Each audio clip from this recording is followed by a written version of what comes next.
Sintéticos que vamos a examinar en esta nuestra unidad sobre el análisis sociopolítico, las categorías filosóficas para el análisis sociopolítico, es la sociedad y el Estado. Entonces aquí quiero hacer una extrema síntesis de lo que entendemos por sociedad, sus características, propiedades, atributos y los tipos de sociedad que hay.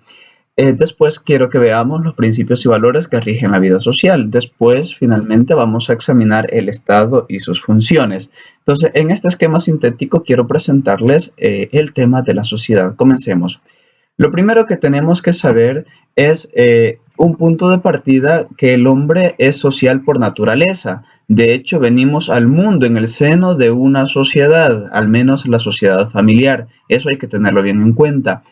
Incluso aún viviendo solos, hacemos siempre referencia al resto de los seres humanos. Entonces, ¿por qué? Porque siempre nuestros pensamientos se dan en torno, o mejor dicho, tienen como base lo que hemos aprendido en una sociedad. Entonces, aún cuando estamos solos, siempre hacemos referencia a otros seres humanos.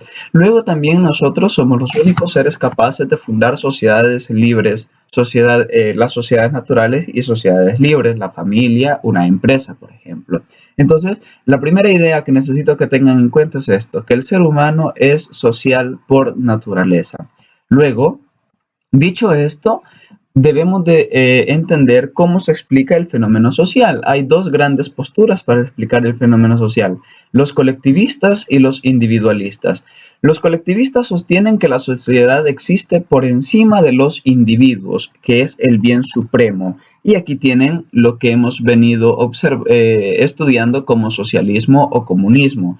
El colectivismo, la sociedad es la que tiene la supremacía.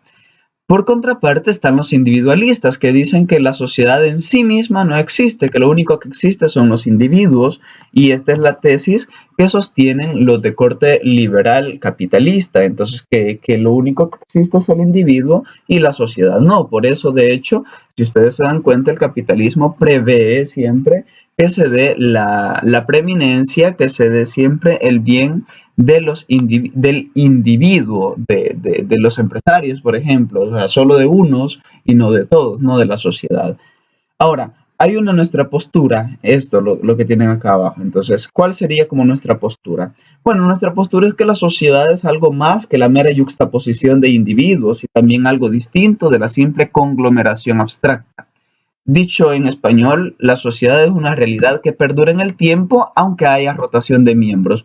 Es decir, la sociedad existe, o sea, existe la sociedad, existen los individuos. No es solo yuxtaponer individuos a sociedad o sociedad a individuos o que una exista independiente de la otra, no.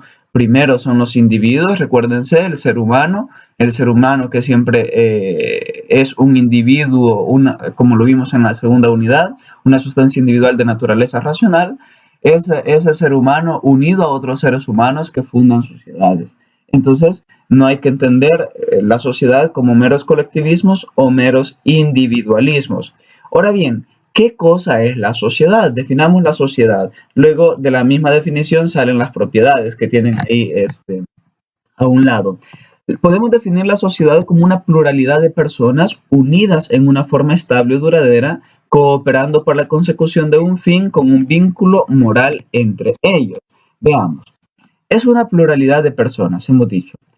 Ojo, tiene que ser al menos dos para que le llamemos sociedad.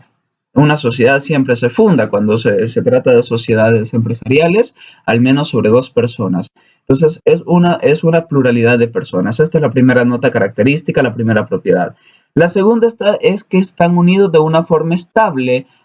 No es solo durante un momento, sino que es estable la, ¿cómo se llama? La unión y cooperación que se tiene entre ellos.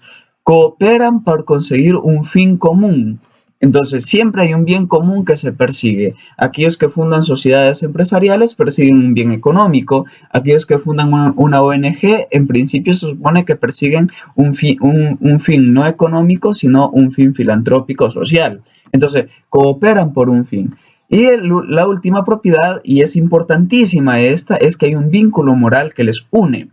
Es un vínculo moral que les obliga a ser miembros comprometidos, llámese el matrimonio, llámese una organización, una empresa, y les obliga a cumplir los compromisos.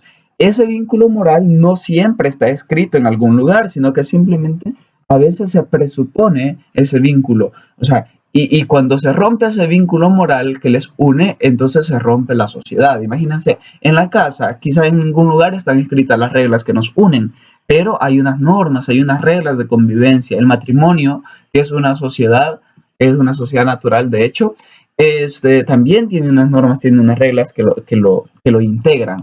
Y cuando ellas se rompe también la sociedad. Entonces, este vínculo es la condición indispensable para que exista la sociedad. Si no hay vínculo, no se puede cooperar a un fin. Si no hay un vínculo, no se pueden unir.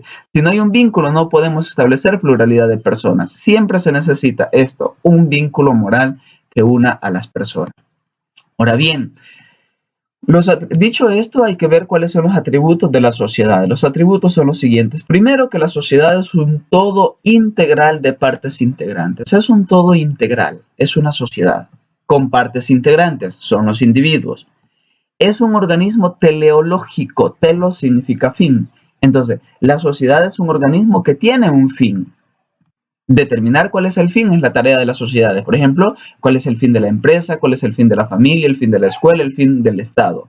La sociedad también es fuente de actividad.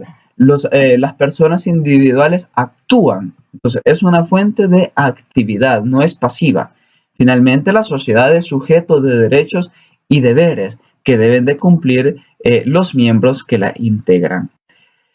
Ahora bien, dicho esto, veamos cuáles son los tipos de sociedad. Básicamente, en el primer recuadro siempre vamos a identificar a la familia, al Estado, a la escuela, a la iglesia. Por su origen, la sociedad puede ser natural, y ahí tienes a la familia, al Estado, de una conjunción natural de personas. Por su origen, la sociedad también puede ser libre, y es cuando las personas libremente deciden unirse en sociedad para formar una nueva, y ahí tienes el caso de las empresas.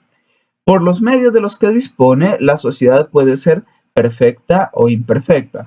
Perfecta es, por ejemplo, el Estado. El Estado es una sociedad perfecta porque posee todos los bienes para que la persona alcance y realice su propio fin. Luego, las sociedades imperfectas, por ejemplo, tu negocio, tu empresa, son sociedades imperfectas porque no poseen todos los medios para que la persona alcance su fin. ¿A cuáles medios me refiero? Bueno, el Estado posee la educación, el Estado posee la salud, el Estado posee la economía, el Estado posee la política, etc. Entonces, son medios que la hacen una sociedad perfecta. En cambio, una empresa no posee todos esos medios. Por eso se llama imperfecta, sociedad imperfecta. Por su fin, la sociedad puede ser completa o incompleta. Completa es la familia, completo es el Estado, incompleta es la empresa, el negocio.